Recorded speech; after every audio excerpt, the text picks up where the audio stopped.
پاکستان تحریک انصاف کے ایک ایسے رہنما جو افغانستان فرار ہونے کی کوشش کر رہے تھے، چیف جسٹس جب وہاں پہ آئے، صحافی نے ان سے سوال کیا کہ کیا وہ باتیں غلط ہیں؟ چیف جسٹس نے یہاں پہ کہا کہ جی غلط باتیں تو آپ کرتے ہیں، مطلب وہ صحافیوں سے ناراض ہو گئے۔ آج کل ان کے تعلقات جو ہیں پاورفل کوریڈورز کے اندر جو ہیں وہ بالکل سیٹ ہو گئے ہیں، تو اس لیے یہ اتنا ایگریسولی جو ہے وہ ریاکٹ کر رہے ہیں۔ جج صاحب نے جو ہے وہ عمران خان صاحب سے مخاطب ہوتے ہوئے کہا کہ ملزم سامنے پیش ہو، کیونکہ بلے کی حالت بہت بری ہے، اس کی لکڑی چکڑی بالکل ٹوٹ چکی ہے، زنگ لگ چکا ہے، بلکہ دیمک لگ چکی ہے۔ السلام علیکم ناظرین، میں ہوں منصور علی خان، اپنے ڈیجیٹل چینل کے اوپر آپ کو خوش آمدید کہوں گا۔ ناظرین، اس ویڈیو کے اندر آپ کے ساتھ پاکستان تحریک انصاف کے ایک ایسے رہنما کی کہانی شیئر کریں گے جو افغانستان فرار ہونے کی کوشش کر رہے تھے۔ اب پتہ نہیں اس کو فرار کا لفظ میں استعمال کروں یا نہ کروں، یا یہ کہوں گا افغانستان جانے کی کوشش کر رہے تھے۔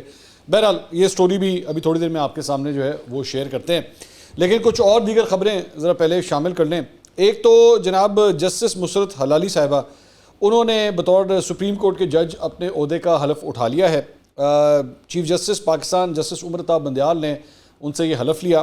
اب پہلے جو ہے وہ ایک اور خاتون جج جسٹس عائشہ، وہ ویسے ہی موجود ہیں سپریم کورٹ کے بینچ کے اوپر، ایک اور خاتون کی ایڈیشن ہوئی ہے، وچ از اے ویری گڈ تھنگ۔ میں اس چیز کی بہت فیور کرتا ہوں کہ خواتین کو جو ہے زیادہ سے زیادہ یہ امپورٹنٹ عہدے جو ہیں ان کو بھی ملنے چاہیے۔ تو جسٹس مسرت حلالی پشاور ہائی کورٹ سے جو ہے وہ پہلی خاتون چیف جسٹس رہی ہیں، اور اب وہ بھی سپریم کورٹ آ گئی ہیں، تو 16 تعداد ہو چکی ہے اب سپریم کورٹ کے ججز کی، وچ از اے ویری گڈ تھنگ۔ اچھا جی، اس کے علاوہ انٹرسٹنگ بات یہ ہوئی کہ آج جب جج صاحبہ کی تقریب حلف برداری تھی تو چیف جسٹس نے ان سے حلف لیا۔ اب چیف جسٹس جب وہاں پہ آئے حلف لینے کے بعد، تو وہاں پہ چند صحافیوں سے ان کی کراس کویشچننگ ہوئی، تو وہاں پہ چند صحافیوں نے پوچھا کہ جی آپ نے 3 صحافیوں اور یوٹیوبر سے ملاقات کی ہے، تو اس کی ذرا تصدیق یا تردید کر دیں۔ تو انہوں نے اس کی تصدیق یا تردید کرنے سے انکار کر دیا۔ انہوں نے صرف یوں کر کے منہ کے اوپر جو ہے وہ ہاتھ سے انگلی کا اشارہ بنایا، اور انہوں نے کہا میں اس کے اوپر مزید کوئی بات نہیں کروں گا۔ پھر ایک صحافی نے ان سے سوال کیا کہ کیا وہ باتیں غلط ہیں؟ تو چیف جسٹس نے یہاں پہ کہا کہ جی غلط باتیں تو آپ کرتے ہیں، مطلب وہ صحافیوں سے ناراض ہو گئے، انہوں نے کہا کہ غلط باتیں تو آپ لوگ کرتے ہیں۔ بیسکلی میں تھوڑا سا بیک گراؤنڈ آپ کو بتا دوں کہ پچھلے چند دنوں سے یہ خبریں جو ہے وہ چل رہی ہیں، مختلف ویلاگز بھی ہوئے ہیں اس کے اوپر، کہ چیف جسٹس نے جو ہے وہ چند یوٹیوبر سے ملاقاتیں کی ہیں، اور ان ملاقاتوں کے ملاقات کی ہے، اور اس ملاقات کے اندر جو ہے وہ انہوں نے جسٹس قاضی فائز عیسیٰ ان کے خلاف بھی چند باتیں کی ہیں الیجڈلی۔ اس میں انہوں نے یہ بھی کہا ہے کہ جی آج کل ان کے تعلقات جو ہیں وہ پاورفل کوریڈورز کے اندر جو ہیں وہ بالکل سیٹ ہو گئے ہیں، تو اس لیے یہ اتنا ایگریسولی جو ہے وہ ریاکٹ کر رہے ہیں۔ اور بھی انہوں نے چند باتیں کی، انہوں نے کہا مثال کے طور پہ کہ جو پنجاب کے الیکشنز کے حوالے سے جو بات تھی، اس میں جب نہیں ہوئے وہ الیکشنز تو مبینہ طور پہ توہین عدالت ہوئی تھی، تو میں اس کے اوپر ایکشن لینا چاہ رہا تھا، لیکن میرے ساتھی ججز جو ہیں وہ اس کے اوپر نہیں مانے، تو اس لیے میں ایکشن نہیں لے سکا۔ اور اس کے علاوہ انہوں نے یہ بھی کہا کہ الیجڈلی کہ آنے والے چند ہفتوں کے اندر یا دنوں کے اندر جو ہے ایک فیصلہ آئے گا جس سے حکومت کے لیے جو ہے وہ کافی پریشانیاں ہو سکتی ہیں۔ تو یہ اس قسم کی باتیں جو ہیں وہ ان صحافیوں اور یوٹیوبرز کے ساتھ جو ہے وہ الیجڈلی کی گئی ہیں۔ اب یہاں پہ 2-4 سوال اٹھتے ہیں کہ why would you actually sit with journalist? Normally یہ کبھی ہوتا نہیں ہے سب، یہ ذہن میں رکھیے گا کہ چیف جسٹس کے حوالے سے یہ کافی زیادہ چہمگوئیاں ہو رہی ہیں، کنسرنز شو کیے جا رہے ہیں کہ جی آپ بیٹھ کے اپنے ایک ساتھی جج کے حوالے سے کس طرح صحافیوں کے ساتھ یہ ڈسکشنز کر سکتے ہیں کہ جی انہوں نے وہ ایسے ہیں یا وہ ویسے ہیں۔ نارملی یہ اپنے، کیونکہ یہ ایک ٹرم ہوتی ہے جسے کہتے ہیں بردر ججز، تو بردر ججز کے حوالے سے جو ہے وہ اس طرح کی باتیں نہیں کرنی چاہیے۔ دوسری بات یہ، ایک اور جو بات کی جا رہی ہے وہ یہ ہے کہ ابھی اگر ایک کیس کا فیصلہ آنے والا ہے، ایک فیصلہ جس طرح کوٹ کیا جا رہا ہے انہیں کہ ایک فیصلہ آنے والا ہے، تو اس سے پہلے ہی وہ کس طرح کہہ سکتے ہیں کہ لو جی ایک فیصلہ آنے والا ہے، اور آپ دیکھیے گا کہ اس کے اندر حکومت کے لیے جو ہے وہ کافی کنسرن ہو سکتا ہے۔ سو اس وجہ سے آج صحافیوں نے جو ہے ان سے یہ تھوڑی سی ذرا کویشچننگ وغیرہ کی، لیکن جج صاحب نے، چیف جسٹس صاحب نے جو ہے اس کا کوئی واضح جواب نہیں دیا۔ ایک ڈیولپمنٹ یہ ہوئی ہے۔ اس کے علاوہ سابق جج جسٹس ریٹائرڈ شوکت صدیقی صاحب، وہ ندیم ملک صاحب کے پروگرام کے اندر آئے ہوئے تھے، تو انہوں نے بھی ایک بڑا انکشاف کیا ہے۔ انہوں نے کہا ہے کہ سپریم کورٹ کے جسٹس مظاہر علی نقوی، یہ وہی مظاہر علی نقوی ہیں جن کی ایک مبینہ آڈیو لیک بھی ہوئی تھی، اور اس کے بعد ان کے اگینسٹ ریفرنس بھی فائل ہوا ہے سپریم جوڈیشل کونسل میں۔ ان کے بارے میں انہوں نے کہا کہ وہ جنرل فیض حمید کے بڑے قریبی تھے، اور انہوں نے کہا کہ جب جسٹس مظاہر علی نقوی کے خلاف ایک سپریم جوڈیشل کونسل میں اس وقت بھی ایک ریفرنس آیا تھا، تو اس کی صدارت ثاقب نثار کر رہے تھے اس ریفرنس سننے کے لیے. دوسرے 2 ممبر جو ہیں وہ آصف سعید کھوسہ اور تیسرے جج جسٹس گلزار تھے اس سپریم جوڈیشل کونسل میں. انہوں نے کہا کہ جب اس وقت مظاہر علی نقوی کے اگینسٹ وہ ریفرنس آیا تھا تو اس وقت جنرل فیض حمید جو ہیں وہ سابق جج ثاقب نثار صاحب کے چیف جسٹس ثاقب نثار صاحب کے ساتھ انہوں نے رابطہ کیا اور انہوں نے کہا کہ ہمارے اس بندے کو آپ یہاں سے نکالیں, مطلب کلیئر کریں اس سپریم جوڈیشل کونسل میں سے. ثاقب نثار صاحب نے کہا کہ ہمیں مسئلہ نہیں ہے, آپ جسٹس کھوسہ سے ریکیوز کرا لیں, اور انہوں نے کر لیا. تو یہ سارا کچھ مطلب یہ جسٹس ریٹائرڈ شوکت صدیقی, اور انہوں نے ساتھ ساتھ یہ بھی کہا کہ جنرل فیض حمید ہی جسٹس مظاہر علی نقوی کو سپریم کورٹ لے کر آئے, اور جسٹس مظاہر علی نقوی ان 7 ججز میں سے ہیں جو آؤٹ آف ٹرن آئے ہوئے ہیں. تو یہ سارے انکشافات جو ہیں وہ جسٹس ریٹائرڈ شوکت صدیقی صاحب نے کل رات کو پروگرام کے اندر کیے ہیں. اچھا جی, اس کے علاوہ وزیر اعظم کے معاون خصوصی مسلم لیگ نون کے سینئر رہنما عطاء اللہ تارڑ صاحب نے جو ہے وہ میڈیا سے گفتگو کی. انہوں نے یہ فرمایا کہ جی نواز شریف کی نااہلی کے 5 سال پورے ہو چکے ہیں, نواز شریف کے خلاف کیسز میں کوئی حقیقت نہیں, 5 سال سے زیادہ نااہلی نہیں ہو سکتی. نواز شریف بہت جلد واپس آئیں گے, ہماری خواہش ہے کہ نواز شریف الیکشن کی مہم کی قیادت کریں, حکومت اپنی مدت پوری کرے گی, الیکشن کا وقت آئین میں طے شدہ ہے. اب آئین میں جو طے شدہ ہے وہ تو بیسکلی یہ ہے کہ الیکشن کمیشن آف پاکستان نے اناؤنس کرنا ہے. پچھلے 3-4 دن سے میں اس قسم کی کچھ ایکٹیویٹیز دیکھ رہا ہوں, کوئی ڈیولپمنٹ دیکھ رہا ہوں جس کے اندر یہ کہا جا رہا ہے کہ جی الیکشن کمیشن نے کرنا ہے. تو حقیقت تو یہی ہے کہ الیکشن کمیشن نے ڈیٹ دینی ہے, تو الیکشن کمیشن اب ڈیٹ دے ساری نظریں جو ہیں جیسی یہ حکومت ختم ہوگی, یعنی اس کی 12-13 اگست کو جب ٹائم پیریڈ ختم ہوگا تو اس کے بعد ساری نظریں جو ہے automatically election commission of Pakistan کی طرف چلی جائیں گی کہ وہ ڈیٹ کیا اناؤنس کرتا ہے اگلے الیکشنز کی.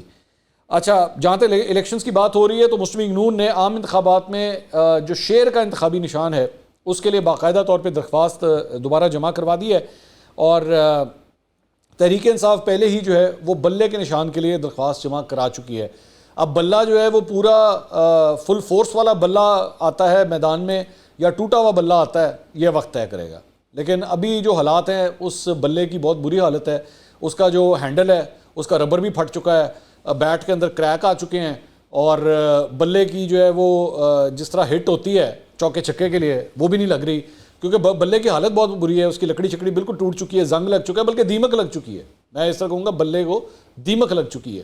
تو اب دیکھیں کہ بلہ جو ہے وہ صحیح طرح کھیل سکتا ہے یا نہیں کھیل سکتا. اچھا جی, اس کے علاوہ سابق گورنر پنجاب سردار لطیف کھوسہ صاحب حامد میر صاحب کے شو کے اندر تشریف لے کر آئے ہوئے تھے. اب لطیف کھوسہ صاحب کا جو کیس ہے بڑا انٹرسٹنگ ہے, وہ یہ ہے کہ ہیں وہ پاکستان پیپلز پارٹی میں, دلوں کا تحریک انصاف میں, ٹھیک ہے. ویسے تو ان کے دل پہ تیر ہونے چاہیے, یہ میں تیر سے مراد ہے کہ تیر کا نشان ہونا چاہیے, یہ میرا وہ مطلب ہے کہ پاکستان پیپلز پارٹی کا تیر ان کے دل میں ہونا چاہیے, لیکن ان کے دل پہ آج کل بلہ چھایا ہوا ہے, وہ تیر جو ہے وہ بلے کے نشان میں تبدیل ہو چکا ہوا ہے. تو انہوں نے کہا کہ جی چند انہوں نے جو امپورٹنٹ باتیں کی ہیں ذرا وہ بھی آپ کے ساتھ شیئر کر دیں. انہوں نے کہا جی الیکشن 2023 میں ہی نہیں, شاید 2024 میں بھی نہ ہو. 12 اگست کو حکومت فارغ ہو جائے گی, پھر نگراں سیٹ اپ بنے گا. پنجاب اور کے پی کی طرح وفاق میں بھی نگراں حکومت کے 60 یا 90 دن پورے نہیں ہوں گے. آصف زرداری کو کہا تھا کہ بلاول بھٹو کو شہباز شریف کا وزیر نہ بنائیں. اچھا, یہ جو بات یہ کہہ رہے ہیں نا کہ بلاول بھٹو کو وزیر نہ بنائیں, یہ حقیقت ہے کہ جب کابینہ اس وقت بن رہی تھی, پی ٹی ایم کی گورنمنٹ جب بنی تھی, تو اس کے بعد بلاول بھٹو کے حوالے سے جو ہے یہ پاکستان پیپلز پارٹی میں کافی ڈیبیٹ ہوئی تھی کہ کیا ایک پارٹی کے چیئرمین کو ایک دوسری پارٹی کے صدر کے انڈر کام کرنا چاہیے, کیونکہ شہباز شریف صاحب جو ہے مسلم لیگ نون کے صدر ہیں, تو کیا ان کو ایک دوسری پارٹی کے صدر کے انڈر کام کرنا چاہیے یا نہیں. لیکن اس کے بعد پھر فیصلہ یہ ہوا کہ یہ ضروری ہے کہ ان کو ایکسپیرینس حاصل ہو, اور فارن منسٹری ایک بڑی امپورٹنٹ منسٹری ہے. یہ کہا جا رہا ہے کہ بلاول بھٹو آلریڈی تقریباً 40 سے زیادہ دورے اب تک کر چکے ہیں, اب تک مختلف ممالک کے دورے بلاول بھٹو کر چکے ہیں, جس میں بھی ریسنٹلی وہ جاپان بھی گئے ہوئے تھے. تو اس کے لیے یہ بلاول بھٹو کے ایکسپوجر کے لیے بہت ضروری ہے.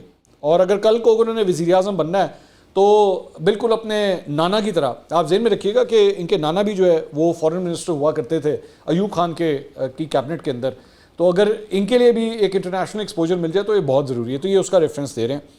انہوں نے کہا کہ نہ پیپلز پارٹی نے مجھے چھوڑا ہے اور نہ میں نے پیپلز پارٹی کو چھوڑا ہے. مطلب پیپلز پارٹی نہ ہو گئی, کمبل ہو گیا, میں کمبل کو چھوڑتا ہوں تو کمبل مجھے نہیں چھوڑتا, یہ وہ والی صورتحال اس وقت ہے. لیکن میں جس طرح آپ سے کہا تھا نا کہ دل میں تو تیر ہونا چاہیے تھا, لیکن ہے ان کے بلے کا نشان. انہوں نے کہا مجھے کوئی نوٹس اب تک نہیں ملا ہے, شو کاز نوٹس کی بات کر رہے ہیں. میں آج بھی پارٹی کی سینٹرل ایگزیکٹو کمیٹی میں شامل ہوں. اب سینٹرل ایگزیکٹو کمیٹی ان کو شامل کرتی ہے کہ نہیں کرتی, یہ ابھی معمہ بنا ہوا ہے. انہوں نے کہا میں چاہتا ہوں آئین پر عمل کریں, ہم نے شریفوں اور پی ڈی ایم حکومت کا ساتھ دے کر آئین کی خلاف ورزی کی ہے. تو اچھا یہ ذہن میں رکھیے گا کہ پاکستان پیپلز پارٹی کی ایک ہسٹری رہی ہوئی ہے، اور خاص طور پہ وہ رہنما جن کا پنجاب سے تعلق ہے پیپلز پارٹی سے، وہ کبھی بھی اس حق میں نہیں رہے کہ پاکستان پیپلز پارٹی نہ نون لیگ کے بہت قریب جائے، کیونکہ اگر آپ چلے جاتے ہیں تو پنجاب میں پھر اس کے بعد آپ کے لیے پالیٹکس کرنا بہت مشکل ہو جاتا ہے کہ کس طرح آپ یہ پالیٹکس کریں گے. ایون دو یہ آلریڈی خبر جیو کے اوپر رپورٹ ہو چکی ہے کہ یہ جو دبئی میں حالیہ جو مذاکرات ہوئے تھے، اس میں پاکستان پیپلز پارٹی نے چند سیٹوں کے اوپر نون لیگ سے کہا ہے کہ جی آپ اپنا بندہ یہاں پہ کھڑا مت کیجیے گا. اس میں قمر زمان قاہرہ، ندیم افضل چند، یوسف رضا گیلانی کا جو خاندان ہے، وہ ان کی چند سیٹیں جو ہیں نا انہوں نے کہا جی یہ آپ ہمیں سیکیور کر کے دیں، کیونکہ ان لوگوں کو ہم چاہتے ہیں کہ یہ نیشنل اسمبلی کے اندر پہنچے. تو یہ بیسکلی معاملہ ہے جس کی وجہ سے اب لطیف کھوسہ کا تعلق بھی جو ہے وہ پنجاب سے ہے، اعتزاز احسن صاحب کا تعلق بھی پنجاب سے ہے. تو now I hope you can get the point کہ میں کیا کہہ رہا ہوں کہ پنجاب سے تعلق رکھنے والے جو پاکستان پیپلز پارٹی کے رہنما ہیں وہ کبھی بھی زیادہ سیکیور نہیں ہوئے کہ پیپلز پارٹی بہت زیادہ نون لیگ کے کیمپ کے اندر جائے.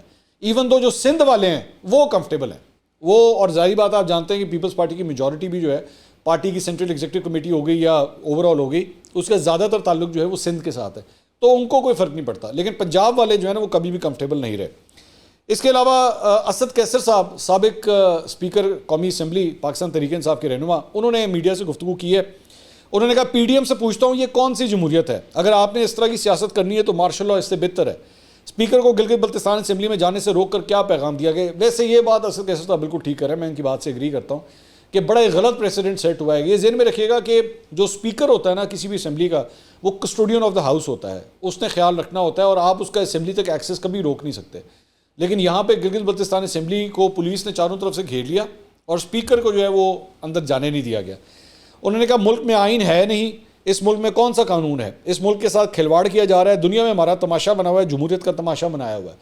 تو اسد کیسر صاحب کی باتوں سے بالکل یہی لگتا ہے کہ وہ پرویز خٹک صاحب کے رستے پہ نہیں جا رہے. پرویز خٹک صاحب نے تو کافی حد تک اب اپنے رستے جدا کر لیے ہیں نا پی ٹی آئی سے، لیکن اسد کیسر صاحب جو ہے نا وہ آج بھی اسی طرح پاکستان تحریک انصاف کے ساتھ ہی اٹیچڈ ہیں. اس کے علاوہ انسداد دہشت گردی کی عدالت لاہور کے جج اعجاز احمد نے اسد عمر اور شاہ محمود قریشی کی عبوری ضمانت کی درخواست پر سماعت کی. 9 مئی کو پیش آنے والے واقعے کے کیس میں اسد عمر اور شاہ محمود قریشی کو شامل تفتیش ہونے کا حکم دیتے ہوئے ان کی عبوری ضمانتیں 21 جولائی تک اب منظور کر لی گئی ہیں. شاہ محمود قریشی نے 3 مقدمات میں ناقابل ضمانت وارنٹ گرفتاری جاری ہونے پر عبوری ضمانتوں کی درخواستیں جو ہیں وہ بھی عدالت کے اندر دائر کی ہیں. اس کے علاوہ لاہور کی انسداد دہشت گردی عدالت نے جناح ہاؤس، کور کمانڈر ہاؤس، جلاؤ گھراؤ سمیت 5 مقدمات میں چیئرمین پی ٹی آئی کو 14 جولائی کو شامل تفتیش ہونے کا حکم دیا ہے. عدالت نے شامل تفتیش نہ ہونے پر اظہار ناراضگی بھی کیا. عدالت نے عبوری ضمانتوں میں 21 جولائی تک توسیع کر دی. جج اعجاز احمد بٹر نے ریمارکس دیے کہ کیوں نہ میں آپ کو دیا گیا ریلیف ختم کر کے ضمانتیں خارج کر دوں. بلکہ اس موقع کے اوپر ایک بڑی انٹرسٹنگ بات ہوئی کہ انہوں نے جج صاحب نے جو ہے وہ عمران خان صاحب سے مخاطب ہوتے ہوئے کہا کہ ملزم سامنے پیش ہو، ملزم آگے آئے. تو پھر عمران خان صاحب جو ہیں وہ اٹھ کے آگے آ گئے. یہ ریمارکس بھی وہاں پہ، تو وہ ذرا ایک عجیب سا ماحول بن گیا عدالت کے اندر جب اس قسم کے ریمارکس جو ہے وہاں پہ دیے گئے. تو بہرحال 5 مقدمات میں عمران خان کو 14 جولائی کو شامل تفتیش ہونے کا جو ہے وہ حکم اب جاری کر دیا گیا ہے. تو یہ ڈیولپمنٹ بھی ہوئی ہے. اچھا جی، اس کے علاوہ ایک اور کیس جو توشہ خانہ کیس ہے عمران خان صاحب کا. آپ سوچیں کہ میں اس وقت سے آپ کو کیسز کی اپڈیٹس دیے جا رہا ہوں، یہ ہر ایک کیس، دوسرا کیس، تیسرا کیس. تو ڈسٹرکٹ اینڈ سیشن کورٹ اسلام آباد میں توشہ خانہ کیس کی سماعت ہوئی. وہاں پہ ایڈیشنل سیشن جج ہمایوں دلاور نے اس کی سماعت کی. پاکستان تحریک انصاف کے ان کے وکیل گوہر علی خان وہاں پہ پیش ہوئے. الیکشن کمیشن کے وکیل امجد پرویز سیشن عدالت میں پیش ہوئے. چیئرمین پی ٹی آئی کی آج حاضری سے استثناء کی درخواست دائر کر دی گئی. امجد پرویز صاحب جو الیکشن کمیشن کے وکیل ہیں، انہوں نے عدالت کو بتایا کہ عمران خان صاحب کے 4 وکلاء کی ٹیم ہے، یہ وقت صرف ضائع کیا جا رہا ہے. تو عمران خان صاحب کے وکیل نے کہا جی الیکشن کمیشن کے وکیل صرف پوائنٹ سکورنگ کر رہے ہیں. چیئرمین پی ٹی آئی کے سینئر وکیل خواجہ حارث ہیں.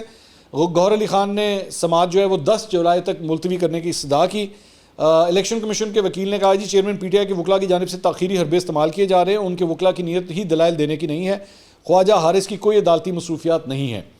سیشن عدالت نے کل خواجہ حارث کو عدالت میں پیش ہونے کی دوبارہ ہدایت جاری کی اور ان کی عمران خان صاحب کی حاضری سے استثناء کی درخواست بھی منظور کر لی ہے. ذہن میں رکھیے گا کہ توشہ خانہ کے حوالے سے ایک اپلیکیشن جو اپیل ہے وہ سپریم کورٹ میں فائل کر دی گئی ہے اسلام آباد ہائی کورٹ کے فیصلے کے خلاف، جس میں اسلام آباد ہائی کورٹ نے اس ٹرائل کورٹ کی طرف اس کیس کو دوبارہ بھیجا تھا کہ مینٹینیبلٹی کو جو ہے وہ یہاں پہ آپ سنیں بیٹھ کے.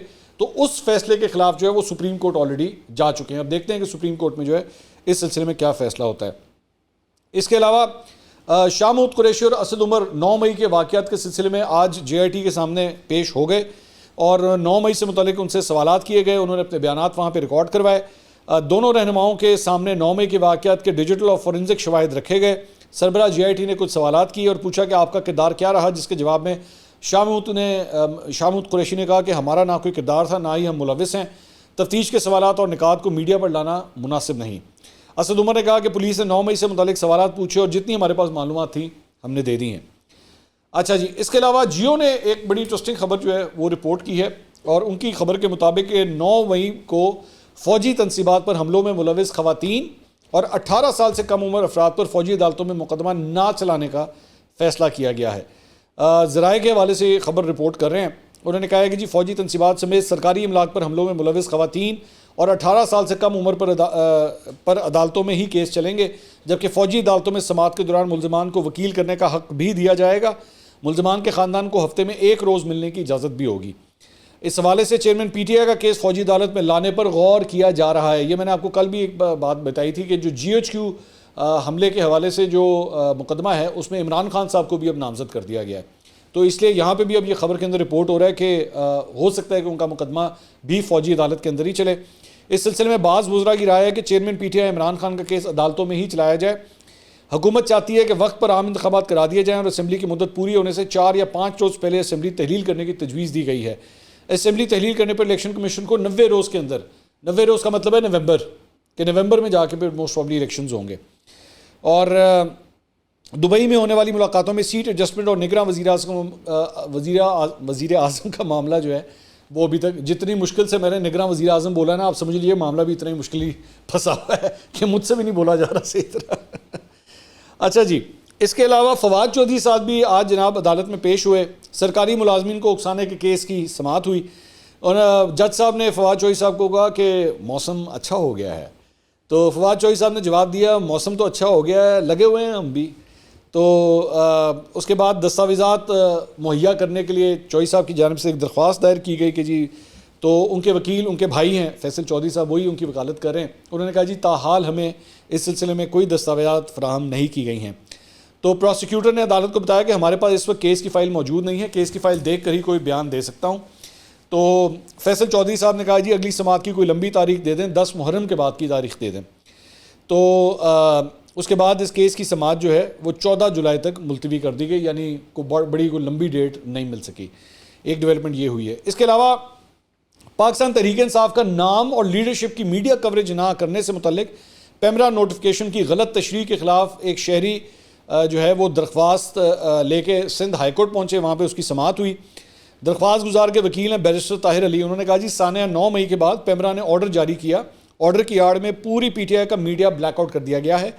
وہاں پہ جج صاحب نے ریمارکس دیے کہ آپ پیمرا آرڈر سے کیسے متاثر ہو سکتے ہیں. درخواست گزار کے وکیل نے کہا کہ میرا موکل پارٹی کا ممبر اور سپورٹر ہے. جج صاحب نے کہا کہ جی آپ صدر پاکستان بھی ہوں تو اس آرڈر سے آپ کیسے متاثر ہو سکتے ہیں. تو پیمرا نے جس کو حکم دیا وہ متاثر ہوا اور آپ کیسے ہوئے. پیمرا کے آرڈر کے خلاف تو چینلز کو عدالت آنا چاہیے تھا اگر وہ متاثر ہیں, مطمئن کریں ہم آپ کو کیسے سن سکتے ہیں. تو وہاں پہ ان کے وکیل نے کہا جی معلومات جاننا ہمارا بنیادی حق ہے, معلومات تک رسائی ہر شہری کا بنیادی حق ہے, ہر سیاسی جماعت اور فرد کو اپنا موقف پیش کرنے کا بھی حق ہے. کونسل اور کمپلینٹ کی منظوری کے بغیر پابندی کے خلاف قانون ہے. عدالت نے کہا جی آپ درخواست واپس لے لیں یا ہم درخواست مسترد کر دیں گے. اس موقع کے اوپر عدالت نے درخواست واپس لے لی. ہیونگ سیڈ دیٹ, ایک مین سٹریم ٹیلی ویژن اینکر ہونے کے ناطے میں یہاں پہ بھی یہ بات ضرور کہنا چاہوں گا کہ نواز شریف صاحب کی سپیچز کے اوپر جب پابندی تھی تو میں نے اس وقت اسلام آباد ہائی کورٹ کے اندر جو ہے وہ ایک پٹیشن فائل کی تھی. میرے ساتھ اور اینکرز بھی تھے جنہوں نے ایک پٹیشن فائل کی تھی اور ہمارا موقف یہی تھا کہ ہر ایک کو آزادی اظہار رائے ملنی چاہیے, یہ اس کا حق ہے.